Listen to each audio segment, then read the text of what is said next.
Hey, remember that time I was trying to help my buddy decide whether to finally upgrade his rig before his college gaming tournament?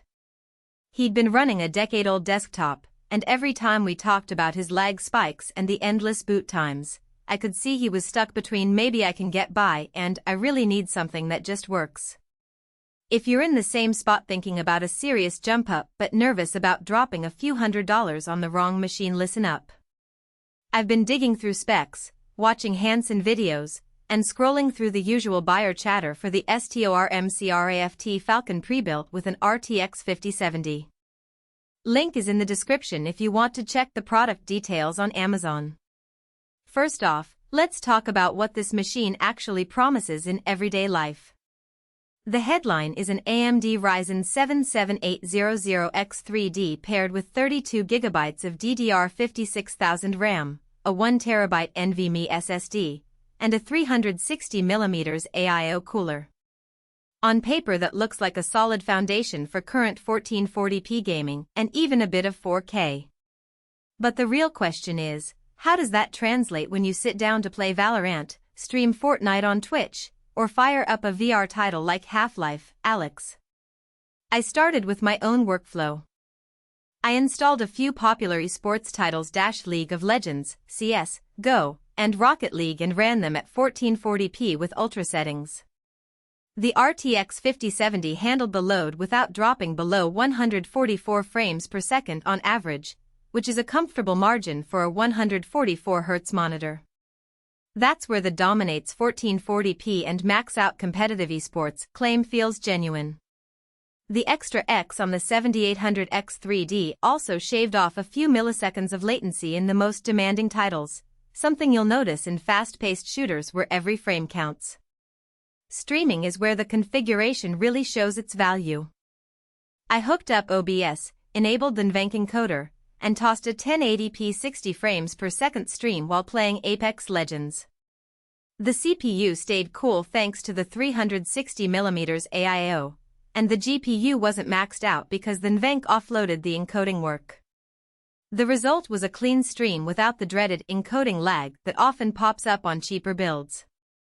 If you plan to run a dual-purpose setup, gaming and streaming simultaneously, this box saves you from buying a separate capture card or upgrading your laptop.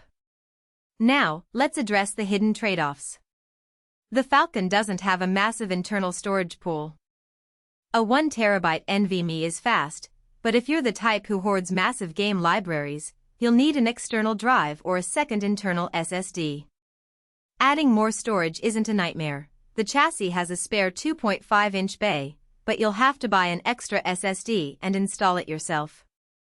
That's a small extra cost that can catch first-time buyers off guard. Cooling is another practical point.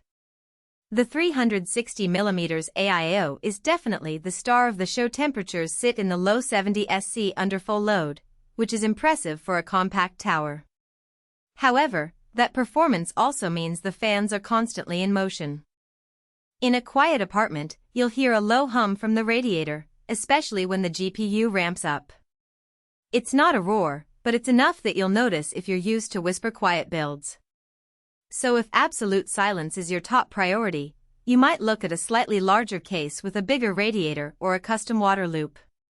Power is a frequent source of confusion for buyers, and the B85850W PSU does more than just keep the system alive. It gives you headroom for future upgrades. Say you want to swap the RTX 5070 for a newer RTX 4090 later on. The extra wattage means you won't need to replace the power supply in a couple of years, which is a hidden cost saver. The flip side is that the PSU is a full-size unit, so the overall tower dimensions are a bit larger than the skinny mini ITX models that some streamers love for desk space. If you have limited room on your desk, measure carefully before you order. Who should buy this thing? If you're a serious esports competitor who wants a reliable 1440p performance without fiddling with BIOS settings, the Falcon is a plug-and-play solution. It's also perfect for content creators who need that extra RAM for video editing or 3D rendering, because the DDR5 at 6000 MHz gives you plenty of bandwidth for multitasking. The built-in content and streaming command center is basically a pre-configured OBS profile that saves hours of setup time, which is a real boon if you're juggling a day job and a side channel. On the other side, you might skip this model if you're a budget-first gamer planning to stay under 1080p. The price point sits higher than a bare-bones build with a mid-range GPU, so you'd be paying for the premium cooling and the extra headroom you might never use. Also, if you already own a decent GPU and just need a CPU upgrade, buying a whole pre-built could be overkill. In that scenario, buying the components separately and assembling yourself could shave a few $100s off the total. Practical strengths: fast NVMe storage, which means games load in seconds. The 32 GB of DDR5 keeps multitasking smooth, and the